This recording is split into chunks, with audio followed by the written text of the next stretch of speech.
Ողջույն սիրելի ընկերներ, Anti-Fake եթերում Խաչմերուկ ոդկասթի հերթական թողարկումն է եւ ինչպես միշտ ձեզ հետ են լրագրող պատմաբան Դավիթ Ֆիդանյանը, վերլուծաբան, ռազմական փորձագետ Հայկ Նահապետյանը։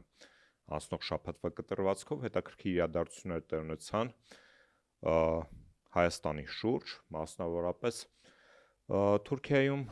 տեղ ունեցավ ՆԱՏՕ-ի հերթական գագաթնաժողովը, որի շրջանակներում բավականին հետաքրքիր զարգացումներ եղան, մասնավորապես Մերձավոր արևելյան ճգնաժամի շուրջ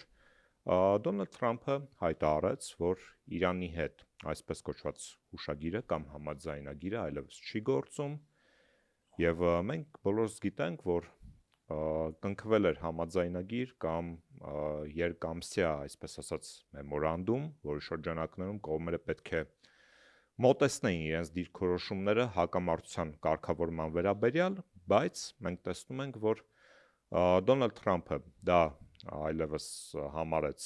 չեղարկված եւ տեսնում ենք, որ Միացյալ Նահանգները վերսկսել է հարվածները Իրանի Իսլամական Հանրապետության նկատմամբ եւ բնականաբար Իրանի Իսլամական Հանրապետությունը պատասխանում է Պարսից ծոցի երկրներում տեղակայված ամերիկյան ռազմական օբյեկտներին թիրախավորելով։ Պարոն Նահապետյան, պարզ էր, որ ռազմական գործողությունների ակտիվ փուլի ավարտից հետո, երբ խոսք էր գնում, որ կողմերը մոտ են այլևս խաղաղության, բնականաբար դա շղարշ էր, որովհետև մենք գիտենք, որ խաղաղություն այս պահին հնարավոր չէ, որովհետև Միացյալ Նահանգները եւ Իսրայելը չեն հասել իրենց ռազմավարական նպատակներին Իրանի Իսլամական Հանրապետության դեմ կոնֆլիկտի ասպեկտում եւ Իրանի Իսլամական Հանրապետությունը այս կոնֆլիկտից ավելի շահած է այս փուլում դուրս գալիս եւ դա բնականաբար չեն կարող հանդուրժել թե Իսրայելը, որը տարածաշրջանային բավականին ուժեղ պետություն է եւ Միացյալ Նահանգները, որը որ ունի իր նպատակները։ Եթե ես այդ գագաթնաժողով գնահատեմ երկու ձևակերպում տամ, ձևակերպում առաջին մուծվեք, ձևակերպում երկրորդ պատերազմը շարունակում ենք։ Մուծվել նշանակում է եվրոպական երկրները, որոնց առջև Թրամփը պահանջ էր դրել, եթե Միացյալ Նահանգները որպես ՆԱՏՕ-ի հենասյուն հանսացող երկիր, որպես միջուկային գերտերություն եվրոպական երկրներին պետք է պաշտպանի, ապա եվրոպական երկրները իրենց բյուջեի 5%-ը պետք է տրամադրեն ընդհանուր պաշտպանությանը։ Որևիցե մեկը դեռևս 5% իր բյուջեի ծախսերի չի տրամադրել, բայց աշճանական աճ կա։ Այդ մուծվելու մեջ մտնում է նաև Միացյալ Նահանգների ռազմարդյունաբերական համալիրի մեծ պատվերները, այսինքն մի կողմից բյուջեից գումար պետք է տան, մեծ հաշվով Միացյալ Նահանգներին, մյուս կողմից ուկրաինական պատերազմը շարունակելու համար հիմնականում հրթիռներ, որտեվ կռիվը գնում է, այսպես ասենք, երկնքում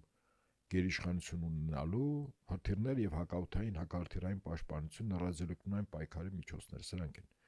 Այդ առումով Եվրոպան չափելի չի Միացյալ Նահանգների հետ եւ եվրոպական երկրները, այդ թվում նաեւ ՆԱՏՕ-ի գլխավոր քարտուղարը հրապարակավ կեցված դրսևորեցին, որ այո, եվրոպական երկրները հանձնանալու են հիմնական պատվիրատուն Միացյալ Նահանգների ռազմարդյունաբերական համալիրին։ Նշանակում է Ուկրաինայի պատերազմը կարող է շարունակվել։ Մյուս կողմից Թրամփը, ասենք Ռուսաստանի հետ բանակցություններում չի ասում, որ ես Ուկրաինային զենք եմ տալիս։ Ես վաճառում եմ ՆԱՏՕ-ի անդամ իմ երկրներին զենքը, որ իրավունք ունեն։ Ուկրաինական կողմը ես մի քանի օր առաջ կարդացի միջազգային մամուլում, որ նախագահ Զելենսկին հայտարարեց, որ Patriot համակարգերի հերթական խմբականակին են իրենք սպասում եւ մենք ֆիքսում ենք, որ Դոնալդ Թրամփը ասում է, որ իրենք զենք չեն վաճառում, այլ վաճառում են ՆԱՏՕ-ի անդամ պետության, բայց այդ զենքը այնուամենայնիվ հասնում է Ուկրաինա։ Այսինքն Միացյալ Նահանգները մի կողմից Ռուսաստանի հետ հարաբերությունների համատեքստում փորձ է անում իրեն դիրքավորել որպես Ուկրաինային անմիջականորեն աջակցություն ցույց չտվող Եվ ուկրաինական պետություն, պատերազմը կանգնեցնող շահագրգիռ կողմ, այո, բայց մյուս կողմից մենք տեսնում ենք, որ այդ օգնությունը կա։ Եվ օգնություն չի։ Հիմա գիտեք ինչ, ասենք այստեղ իսկապես մի նուրբ պահ կա, որտեղ որոցե երկիր այլ պետության զենքի վաճառքի հետ կապված երրորդ պետություն չի կարող արգելք հանձնանալ կամ արգելել։ Հիմա Միացյալ Նահանգները իր դաշնակիցներին եվրոպական ՆԱՏՕ-ի անդամ ինքը վաճառում է։ Ռուսաստանը չի կարող ասել ինչու է վաճառում։ Եվ հետևաբար հարց է առաջանում, արդյոք սա որոշակի կոմբինացիա է Միացյալ Նահանգների կողմից։ Չէ, եկեք այսպես գնահատենք, հա, Տրամփ ինքը իր էության բիզնեսմեն է, ինքը բավականին լավ գումար կարող է հաշվել, աշխատել։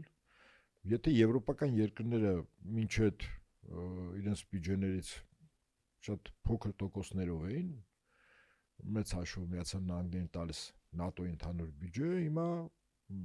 խաղադրույքները բարձրացել են, քանի որ կա պատերազմ, եւ Միացյալ Նահանգները ուղղակի ասում է, որ 5% պետք է մուծվեք։ Այդ թվում օրինակ Իսպանիայի վարչապետը ամենակտրուկ արտահայտողներից մեկն էր եւ Միացյալ Նահանգների կողմից Իրանի հարձակման հետ կապված եւ օգնության օժանդակության, բայց Իսպանիան եւս պատրաստական է մուծվել, որտեղ Միացյալ Նահանգները տնտեսական առումով գործուն քայլեր սկսեցին ձեռնարկել Իսպանիայի դեմ եւ վերջինիս վարչապետը ընկրկեց հետ քայլ արեց։ Հիմա արձանագրում ենք հետեւյալը. Ուկրաինայում կռվը շարունակվելու է, որտեղ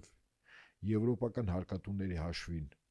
Ուկրաինային գումար է տրվում եւ եվրոպական հարկատուների հաշվին Միացյալ Նահանգներից նորագույն զենք եւ զինամթերք է գնվում, որը հետո փոխանցվում է Ուկրաինայի զինված ուժերին։ Սա արձանագրում ենք, հա, այսինքն այդտեղ կռվը շարունակվելու է։ Եվ երկրորդ այդ գագաթնաժողովի ժամանակ Միացյալ Նահանգների նախագահ վիրավորական արտահայտություններ արեց Իրանի ղեկավարների, բանակցողների, մեծ հաշվով ժողովրդի հասցեին եւ շարունակվում է։ Ուշադրություն դարձրեք, որ առանց կոնգրեսի համաձայնության նախագահի որոշմամբ ԱՄՆ-ում 2 ամիս տևողությամբ կարող է ռազմական բախում լինել։ Հետո կոնգրեսը համաձայնություն տա։ Արձանագրենք նաև այն իրողությունը, որ Միացյալ Նահանգները այդ 2 ամսվա ընթացքում, որը սկսեց ռազմական գործողությունները այս տարի փետրվար 28-ին, իրենց բալիստիկ հրթիռների, հակահրթիռային պաշտպանության միջոցների եւ այլն մի առյուծի բաժին օգտագործել էին Իրանի դեմ կռվում եւ ունեին արտադրության ուժեղացում, որպեսզի այդ իրենց կորուստները հիմնականում զինամթերքի, ոչ այդքան զենքի լրացնեն։ Բայց դե ինքը հրապարակավ չի կարող ասել, որ ես բանակցում եմ ժամանակ շահելու համար, որպեսզի այդ բացը լրացնեմ։ Եվ Տրամպը այդ բացը լրացրեց խաղաղության համաձայնագրով իբր ինչ-որ կետեր պայմանավորությունը, որը պարբերաբար վիժեցնում էր Իսրայելը, որտեղ այդ համաձայնագրի մեջ կար կետ, որ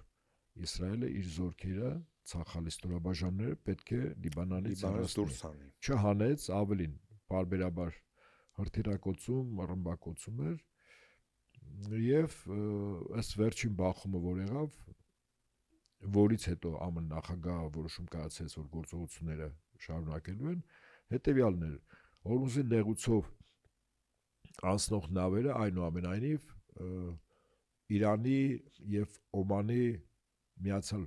համաձայնությամբ պետք է որոշեն, թե որ նավերից որքան турք են վերցնելու։ Հիմա Միացյալ Նահանգները փորձեց խորամանկել այն առումով, որ այդ նավերը առավելագույն Օմանի ափերով տեղափոխել, որը Իրանի ղեկավարությունը կտրուկ որին դեմ էր, եւ քանի որ այդ իրողությունները կար, դեմ էր, իրենք ասին մեր ափերով պետք է գնա եւ այն նավերը, որտեղ մենք կորոշենք, թե որքան турք են տալիս, պետք է տան։ ԱՄՆ-ին դա ձեռք չտվեց, հրապարակավ եւ Միացյալ Նահանգները սկզբունքորեն դեմ էր, որ Իրանը Հորմուզի նեղուցով անցնող նավերից հարկ վերցնի։ Սա փաստորեն այն հիմնական հաղթական կեցվածքներից մեկն էր ԱՄՆ նախագահի, որտեղ ասում էր Հորմուզի նեղուցով այլևս նավերը առանց հարկի պետք է անցնեն, բայց Իրանը պնդեց, որ իրավունքը ուներ եւ որտեղ կարող էր իր պահանջը գետնի վրա կյանքի կոչել,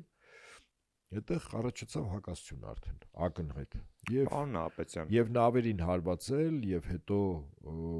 Իրանի տարբեր քաղաքներին, նավահանգիստներին, ռազմական օբյեկտներին ԱՄՆ սկսեց հրթիռակոծել եւ Իրանը ի պատասխան դրան Պարսից ծոցի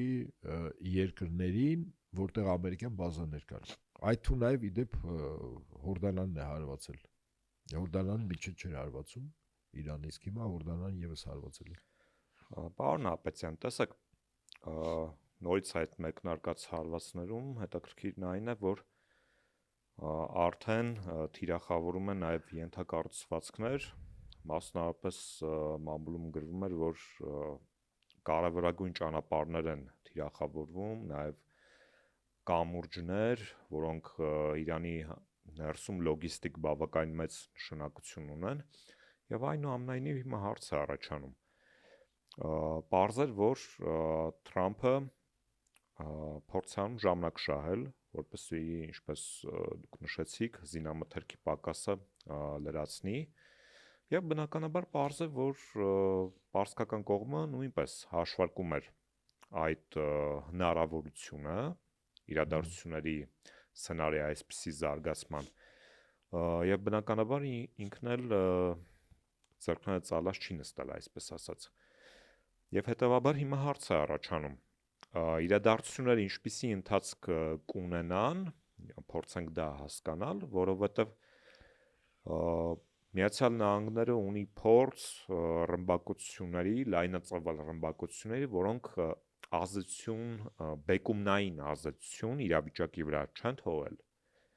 Եվ արդյոք Միացյալ Նահանգները նորից պետք է նույն մարտավարությամբ շարժվի։ Ինքը այլ ընտրանք էլ չունի, այլ տարբերակ էլ չունի։ Եկեք այսպես գնահատենք։ Տարբերակ կա, Միացյալ Նահանգները իրականացնում է ցամաքային օպերացիա, այսինքն զորք պիտի մտնի Իրանի տարածք, այնպես ինչպես ժամանակին Իրաքի տարածք մտավ։ Այն ժամանակ կոալիցիոն ուժերը, որոնք հարձակվեցին Իրաքի վրա,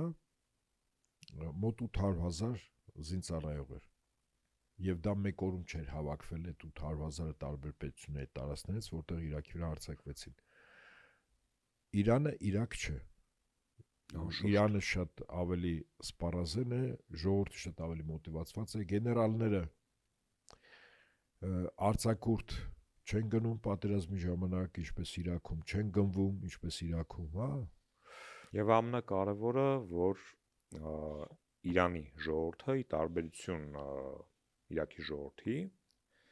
ով ուրախանում էր, որ Սադամի ռեժիմը անկում է ապրել, Իրանի ժողովուրդը, ով բավականին մեծ դժգոհություն ունի այաթոլաների վարչակարգի նկատմամբ, դա մի կողմ դրեց եւ միավորվեց իշխանության շուրջ, պետության շուրջ։ Այսինքն Իրանի դեմ տարբեր ռազմական փորձագետների գնահատմամբ 1.5-ից 2 միլիոն անձնակազմով զորք պետք է հավաքվի տարբեր պետությունների տարածքներում եւ հետո հարվածեն Իրանին, որպեսզի զին անձնակազմ մտնի Իրանի տարածք։ Այսինքն ցամաքային օպերացիայի համար անհրաժեշտ այդ անձնակազմը, զին անձնակազմը մեկ օրում չի լինում, մեկ ամսում չի լինում, դա ամիսների գործ է եւ պետություններ, որոնք դե համաձայնություն տան, որ իրենց տարածքից Իրանի նկատմամբ գործողություն լինի։ Թիկունքային ապահովումն է, օդանավականներն են, մոտ 2-ից 2.5 հազար ինքնաթիռ պետք է աշխատի, իսկ այդ որ պետությունները իրենց օդանավականները ռազմական կտան, հետո զինամթերքը բերել, տեղակայել եւ այլն, այսինքն դա բավականաչափ երկարատև ժամանակահատվածում է արվում։ Հիմա ես գործնականում բացառում եմ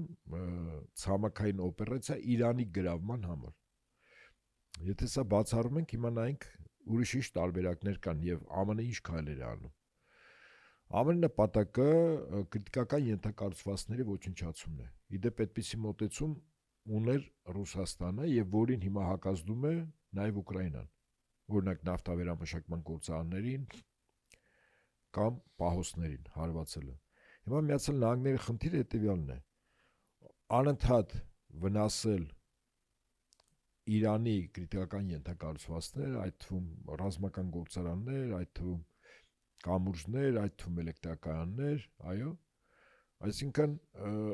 պետությունը աշճանաբար այդ կորուստներից հետո գնում է վաղ միջնադար։ Եվ որից հետո ինքը հույս ունի, որ Իրանում այդ ծանր վիճակից հետո ժողովրդի մի մասը կիջնի փողոց, որ տապալի այաթոլաների իշխանությունը, վարչակարգը եւ իշխանափոխություն տեղ ունենա։ Այսինքն ԱՄՆ-ի մարտավարությունը Իրանում իշխանափոխություն իրականացնելն է։ Իդեպ Ուկրաինայում եւս այդ պատերազմ կոչվածը Ռուսաստանում իշխանափոխություն իրականացնելն է։ Այսինքն պատերազմը ինքը ոչ թե վերջնարդյունքում հաղթական, որ պատերազմող երկրներից մեկի բանակը գրավի, նվաճի պատերազմող մյուս երկրի մայրաքաղաքը զորքերը մտնեն, այլ այն կարգի վնասներ տա տնտեսությանը, ռազմարդյունաբերությանը եւ այլն, քրիտիկական ենթակառուցվածքներին, որ ստիպված այդ պետությունում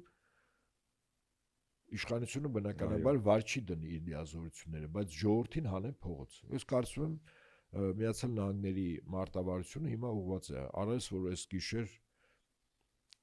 բական լուրջ հարվածներ են հասցրել Իրանի կոնկրետ քրիտիկական ենթակառուցվածքներին։ Ռուսերեն մի տերմին կա, այդ կոչվում է «Vyzhne Zemlya», այսինքն ամբողջ տարածքը ավերակի անմարդաբնակ, բայց այստեղ ոչ թե մարդկանց չլինելով, այլ քրիտիկական ենթակառուցվածքները ոչնչացնելով։ Եկեք փորձենք հասկանալ Իրանի Իսլամական Հանրապետության գործողությունների տրամաբանությունը, պատասխան գործողությունների, որովհետև մենք տեսնում ենք, որ թիրախավորվում են նորից Պարսից ծոցի երկրներում տեղակայված Միացյալ Նահանգների ռազմաբազաները եւ արդեն իսրայելական կողմն է նշում, որ իրենք եւս պատրաստ են միանալ գործողություններին, եթե դրա կարիքը առաջանա, մասնապես դրա մասին հայտարարել էր Պաշտպանության նախարար Իսրայել Կացը, իսկ Բիբի Նեթանյահուն հայտարարել էր, որ պատերազմը ավարտված չէ։ Գիտեք, այստեղ Իրան մի խոցելի տեղ ունի, որտեղ Իսրայելը ԱՄՆ-ի հետ համատեղ կարող է լոկալ առումով ցամաքային օպերացիա անել։ Օրմուզի նեղուցի մոտ Իրանի ափերում կա մի կղզի, որտեղ Իրանի նավթի հիմնական վերամշակումն է եւ տանկերները, որոնք գալիս են, որ իրանական նավթը վերցնեն, այդ կղզու մոտ է գալիս։ Ես չեմ բացառում, որ ԱՄՆ ցամաքային օպերացիանի այդ կղզին գրավելու։ Կղզին ինքը Իրանը չի, տարածք չի, բայց դեռ հարց է այդ կղզին կարողանան գրավել կամ եթե գրավեն որքան զոհերով, իսկ զոհերի թիվը այստեղ շատ կարևոր է ում համար։ ԱՄՆ-ի նախագահի իշխանության մնալու համար։ Ես միշտ այդ օրինակը բերում եմ, որ ամերիկյան բանակը Վիետնամում ռազմի դաշտում երբեք պարտություն չկրեց, բայց պատերազմ պարտվեց։ Քաղաքական առումով այո պարտվեց։ Քարոզչական քաղաքական առումով պարտվեց։ Ես չեմ բացառում, որ տեսականորեն եթե այդ կղզու վրա ցամաքային օպերացիա լինի, իսկ որի հավանականությունը իրոք կա, ապա զոհերի թիվը կարող է բերել նոյեմբերին, օրինակ ԱՄՆ-ում կոնգրեսի միջանկյալ ընտրություններն են։ Այդ ընտրությունների ժամանակ նախահանրապետական կուսակցության պարտությանը, որ նշանակում է, որ դեմոկրատները սկզբունքորեն կարող են արդեն իսկ դյուրին կերպով սկսել ոչ ավել ոչ պակաս իմպիչմենտի գործընթաց Տրամփի հանդեպ։ Այսինքն այդ կղզին Տրամփի համար կարող է իշխանություն արժանալ։ Իրականում մենք տեսնում ենք, որ բավականին բարդ խնդրի առջև է կանգնել նախագահ Թրամփը, որովհետև նա իր այս գործողությունների համատեքստում չկարողացավ հասնել իր առջև դրված նպատակներին։ Նա ունի դեմքը փրկելու խնդիր, այսինքն որոշակի արդյունք գրանցելու խնդիր, եւ թերևս հենց դա է իրեն մղում շարունակել այդ ամենը, ինչ որ նախաձեռնել էր, եւ մյուս կողմից, ինչպես դուք նշեցիք, գործողությունների շարունակականությունը կարող է ավելի վատացնել իր վիճակը կամ դիրքերը ներքաղաքական առումով։ Իմ կարծիքով նոյեմբերի նախաշեմին Տրամփը պիտի մի խիստ առարկական հաղթանակ ունենա, որը պետք է լինի քարոզչական առումով հանրապետականների հաղթանակը եւ ապահովի այդ միջանկյալ ընտրություններում։ Չկա այդ առարկայական հաղթանակը։ Այնքան արդյունք, որ ԱՄՆ պետության համար դա վճռորոշ լինի։ Կարող է օրինակ ինքը ներկայացնել, որ իր աշխատանքի արդյունքում եվրոպական երկրները հանձնարարում են հիմնական պատվիրատուն ԱՄՆ-ի ռազմօրցինաբերական համալիրը ավելի հզորացնելու, բայց դա ընդհանրապես թվերի լեզվով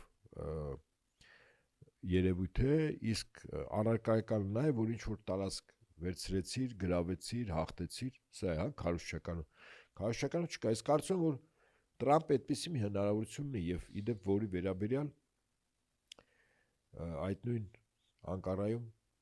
գագաթնաժողովի ժամանակ տենց հպանցիկ բաց թողնես, խոսքս Գրենլանդիայի մասին է։ Օրինակ պատկերացրեք Գրենլանդիան ԱՄՆ վերցնում է։ Ուղղակի Դանիայի վարչապետն էլ ասաց չէ, չենք վաճառել։ Դե այդ տիկնոջ ասածը, ասենք առանձնապես ոչ տակա, ոչ սառը։ Այն երբ որ Գրենլանդիան ինքը վերցնի նախաշեմին, օրինակ այդ նոյեմբերի նախաշեմին, սա խիստ առարկայական կլինի։ Այդտեղի բնակչությունն էլ շատ փոքրաթիվ, մի քանի տասնյակ հազար մարդ են, իրենք էլ կինքնորոշվեն, կասեն, այ ուզում ենք դառնալ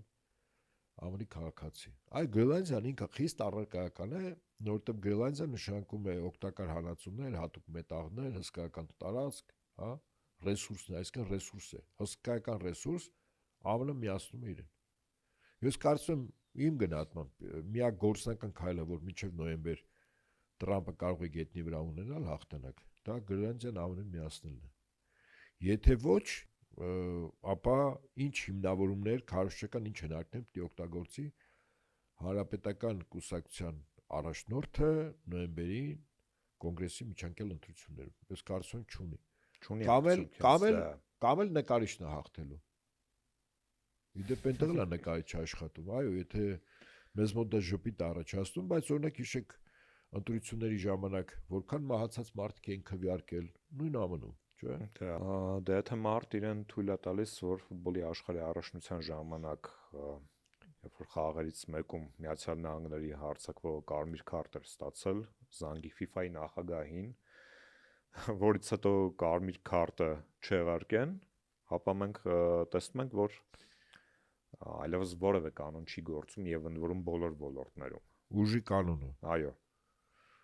Դե ես դրա համար եմ ասում, չի բացառվում, որ եթե ինքը գործնականում առարկայապես քարոզչական առումի հաղթանակ չունեցավ, որտեղ կաշխատի այդ միջանկյալ ընտրություններում, ասենք, անձանց վրա չերևացող ձևով ճնշումները, կոմպրոմատները, նկարիչի աշխատանքը եւ այդպես շարունակ։ Որտեղ հակառակ դեպքում ԱՄՆ-ի ազգային կապիտալի եւ ազգային էլիտան կարող է գլոբալիստներին պարտվել։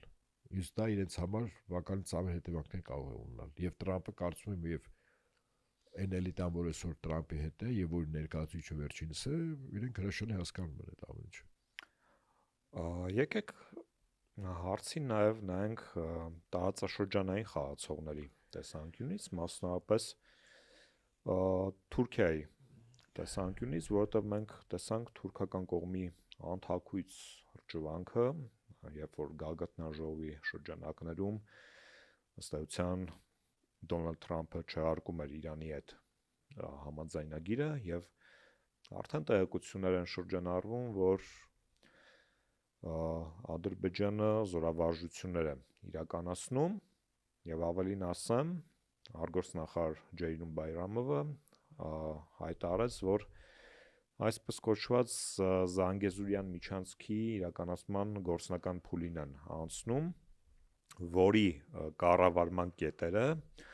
ելք ու մուտքը պատկանում են Ադրբեջանին։ Իդեպ ասեմ, այս զորավարժությունները բավականին ծավալուն են եւ աշխարհագրության ընդգրկման առումով տեխնիկայի տարատեսակ եւ անձնակազմի թվաքանակի բանակի բոլոր ստորաբաժանումներն են ներգրավված, զրահատեխնիկա, տանկեր, օդուժ, այսինքն համազորային առումով ինչ ունի Ադրբեջանը, այսօր զորավարժությունների մեջ է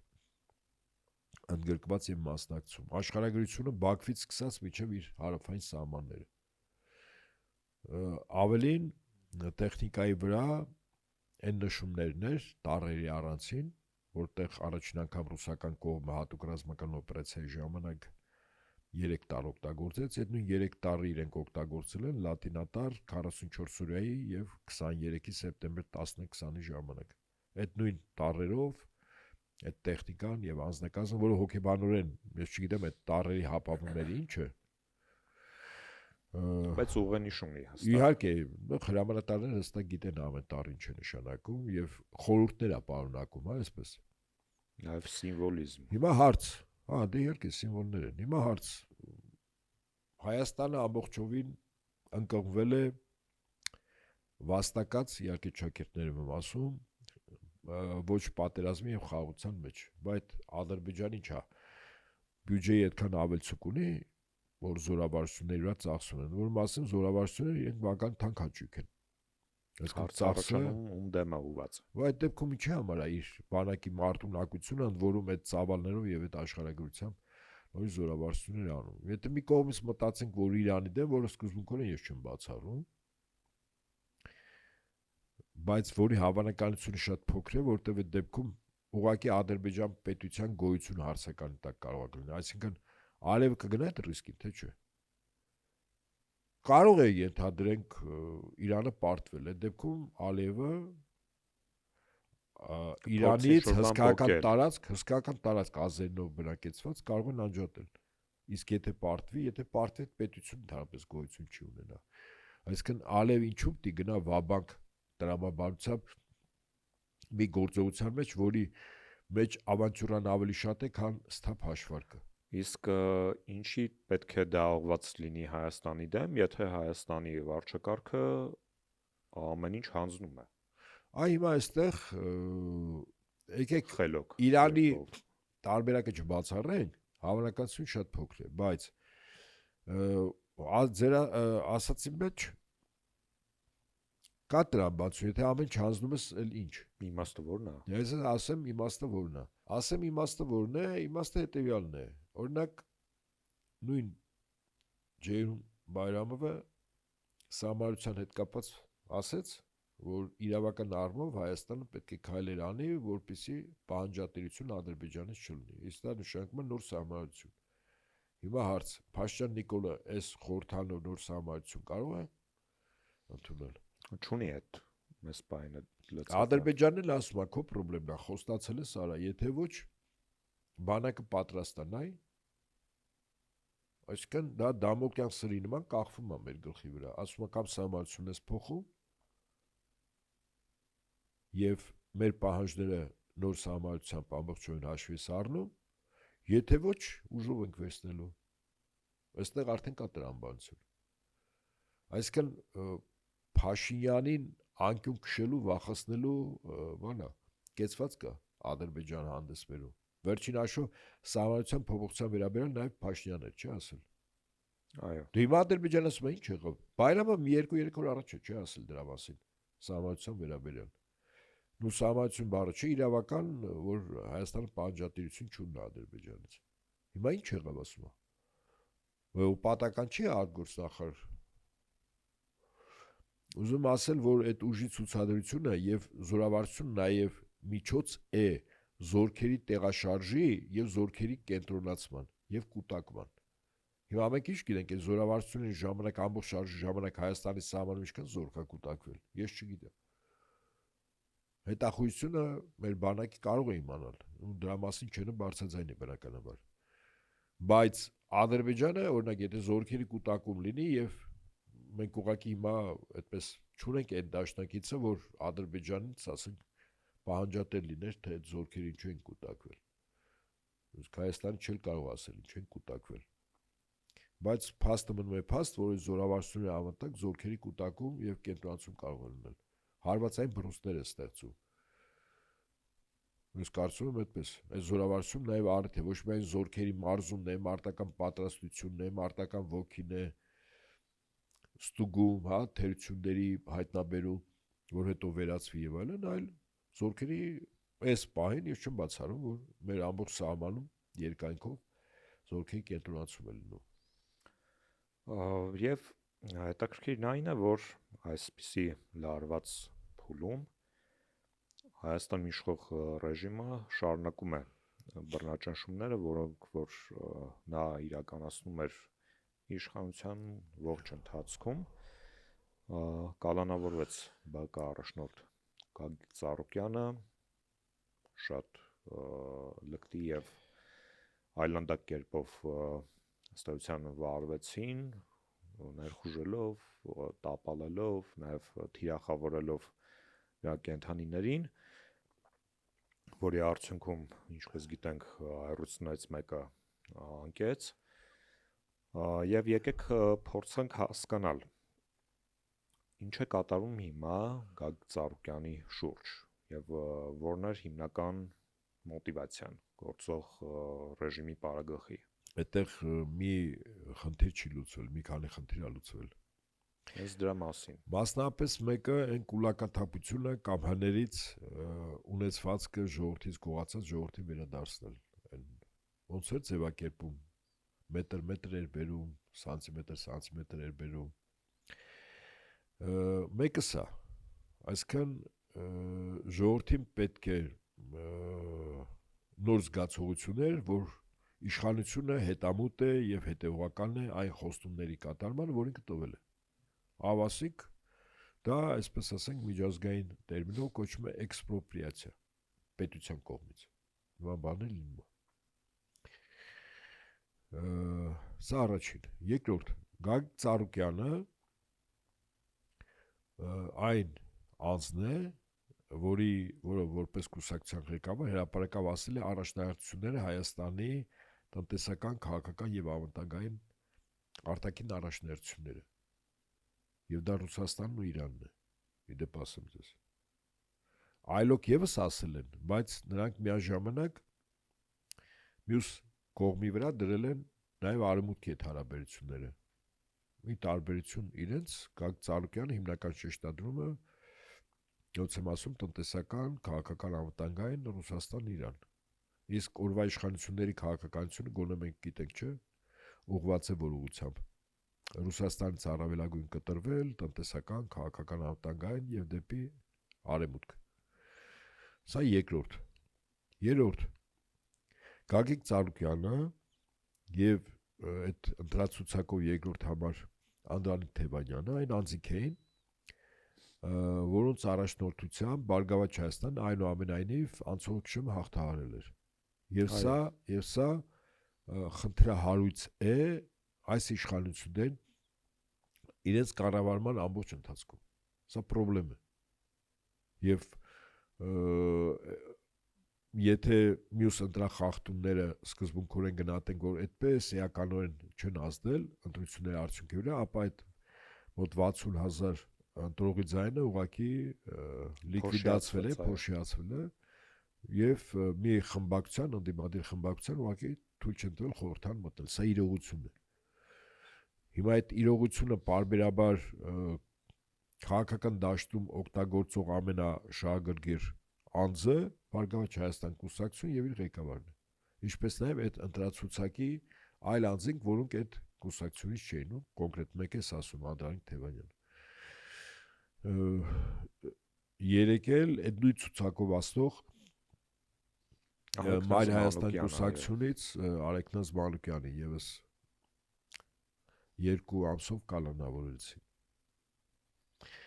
Ստացան փորձն անում կապել Անդրանիկ Թևանյանի։ Հա, հասկանալի է, բայց ես այս ամենը երբ որ նայում եմ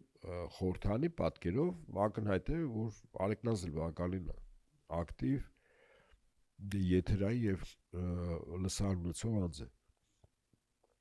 Եվ խորհրդական ընտրությունների հետ կապված կարծում եմ այդտեղ ունենք երկու հոգի եւս կան ակտիվ, բայց այդ ակտիվությունը մի բան է, Գագիկ Ծառուկյանը, Անդրանիկ Թևանյան այլ, հա։ Սա երրորդ պատճառը, որ կոնկրետ հետապնդումներ է, հա, գնում։ Եվ չորրորդ, ես կարծում եմ նման հետապնդումների շարքը շարունակվելու է եւ Ռոբերտ Քոչյանի թիմակիցների եւ Սամվել Կարապետյանի եւ իր թիմակիցների նկատմամբ։ Այդ թվում նաեւ ազատությունից զրկելով որոշների նկատմամբ, Սա Ռուսաստանի հետ Հայաստանի օրվա իշխանությունների կամ հավաքական արևմուտքի առևտրի միջոց է։ Կոպիտ ասած, այսինքն մեղմում եմ ես ամեն ինչ, Ռուսաստանը որոշակի զիջումներ է գնում։ Թեև Ռուսաստանը իր առաջնահերթությունները կոնկրետ հարցազրույց է տրվել Օվերչուկով, փող վարչապետ, այո։ Ունդեղ առաջնահերթությունները այլ բան էր, առաջնահերթությունները տնտեսվարող սուբյեկտների ներդրումները պաշտպանել ապօրինություններից զերծ մնալով։ Այսինքն Ռուսաստանը իր շահերը այդպես է տեսնում։ Հետաքրքիր է, որ Ծառուկյանի նկատմամբ գործողությունները տեղ ունեցան ճիշտ նույն օրը, երբ Փաշինյանը գնաց Եկատերինբուրգ եւ հանդիպեց կառավարության ղեկավար Միշուստինին, որը խոսեց ընտրությունների մասին, բայց եւս չշնորհավորեց եւ այնպիսի տպավորություն է, որ Փաշինյանի ստատուսը, իջացրել են եւ Չոստավար իջացրել են, առանց թվալու։ Նախագահի չունի դոստուp։ Վարչապետ հարաբերությունները։ Թեև Հայաստանը խորհրդանական երկիր է, վարչապետն է, չէ՞, նախագահների հետ հարաբերվում։ Այլ երկրներ, որոնք ղեկավարը ինքն է, այո։ Նույնիսկ չի լինելու այդպես, ես կարծում սա պատահական չէ։ Ընդ որում Միշուստինը եւս կարևորեց Հայաստանի հետ հարաբերություններում ռուսական ներդրումների պաշտպանվածությունը եւ ԵԱՏՄ-ում գտնվելու փաստ։ Այսինքն առաջնահերթությունները Ռուսաստանը մենք գիտենք, իսկ ներքաղաքական կյանքում Փաշինյանի եւ իր քաղաքական խմբակի կողմից իրականացվող քայլերը միտված են առավելագույն Ռուսաստանի ներկայություն Հայաստանից դուրս տնելու, բայց առանց ցնցումների, խնդիրը սա է։ Իսկ եթե Ռուսաստանը թափես կեցված չդրսևորեր, ես վստահեցնում եմ այդ հեցի ազգայնացման օրինակը ամեն ինչի վրա տարածվելու է ռուսական։ Այդ ժամանակ ընդ որում Օվերչուկը նաև այդպես ոչ երկիմաստ ուղղակի ասել է, որ հայաստանյան ներդրումները Ռուսաստանին, եթե Հայաստանի իշխանությունները շարունակեն, կունենան նույն ճակատագիրը։ Այսինքն նման քայլեր ռուսական կողմը եւ այդ առումով արդարացված է իրենց քայլերը։ Հայկական այն կապիտալը, որը Ռուսաստանում է աշխատում, այն տնտեսվարող սուբյեկտները, որոնք համատեղ ձեռնարկություններ եւ այլն, իրենք դուրժելու են։ Եվ նաև պետք է փաստել, որ այնուամենայնիվ այս բռնաճնշումները, որոնք որ կան, նա փորձում է դա որպես ուժի ցուցադրում իրականացնել ռուսների նկատմամբ, բայց սա առաջին հերթին ըստ էության խոսում է իր թուլության մասին, որովհետև եթե տրամաբանենք, եթե քաղաքական ուժը, որը որ իր ասելով հաղթել է ընտրություններում, ապա նա պետք է ոչ թե շարունակի տարանջատել, այլ փորձի միավորել։ Բայց մենք տեսնում ենք, որ Նիկոլ Փաշինյանը իր ասած այսպես ասած հաղթանակից հետո նա ոչ միայն չի փորձում ազգային միասնություն կամ համերաշխության մթնոլորտ ստեղծել, այլ ավելի կատաղի կերպով է շարունակում գրողները քաղաքական հակառակորդների նկատմամբ, եւ դա եւս մեկ ցուցիչ է, որ նա իրականում չի հաղթել, եւ ինքը դա հստակորեն գիտակցում է, եւ հետեւաբար դրանով է նաեւ պայմանավորված այն, որ նա գործում է բանական տրամաբանությանը հակառակ, իրական հաղթողի բանական տրամաբանությանը հակառակ։ Դա կա, բայց նաեւ այլ կարևոր հանգամանքեր կա, իսկ կարևոր հանգամանք կարող է անում, որ Հայաստանում մեր ամբողջ իրականությունը, այդ թվում ժողովրդի կենսակերպը, արժեքային համակարգը, դաշնակցային հարաբերությունները, տնտեսությունը, քաղաքականությունը, անվտանգությունը վերաֆորմատավորվում է ամբողջովին, որի գլխագիր բառը իրական Հայաստանն է։ Այդ վերաֆորմատավորման տրամաբանությամբ է նաև գործում իր քայլերը եւ իր որոշումները։ Ասենք պետք է վերաֆորմատավորվի Հայաստանի ներկա եւ ապագա քաղաքացին իր կյանքի առաջնահերթությունների մեջ։ Օրինակ Արցախը առաջնահերթություն պիտի չլինի։ Ցեղասպանությունը եւ հետամուտ լինելը դա առաջնահերթություն պիտի չլինի։ Արժեքային համակարգը դա առաջնահերթություն պիտի չլինի։ Մեր եկեղեցին առաջնահերթություն պիտի չլինի։ Քաղաքակրթական դաշնակցությունը մեր հարևան պետությունների ժողովուրդների հետ առաջնահերթություն պիտի չլինի։ Թուրքիայի, Ադրբեջանի հետ հարաբերությունները պետք է դառնա առաջնահերթություն։ Այսինքն Հայաստանը մեծ հաշվով պիտի ինտեգրվի թուրքական աշխարհին կամ մեծ Թուրանին։ Հիմա այն քայլերը, որ ինքը անում է, մտնում է նաև այդ տրամաբանության մեջ, որտեղ մեր ժողովրդի գերակ շրջաշող մեծամասնությունը, վստահաբար եմ ասում ձեզ, չի ցանկանում ինտեգրվել թուրքական աշխարհին։ Հետևաբար դիմադրության բոլոր օջախները կապ չունի օրենքի խախտումով է արում, թե առանց օրենքի խախտման, այդ դիմադրության օջախները պետք է չեզոքացվեն, իշխանությունների քայլի տրամաբանությունը նաև դրա մեջ է կայանում։ Եվ թերևս այս կարևոր դիտարկմամբ ամփոփենք, սիրելի ընկերներ, Antifake-ի եթերում Խաչմերուկ ոդքասթի հերթական թողարկումներ, ձեզ հետ էին լրագրող պատմաբան Դավիթ Ֆիդանյանը, վերլուծաբան, ռազմական փորձագետ Հայկ Նահապետյանը, մնացեք Antifake-ի եթերում, կհանդիպենք։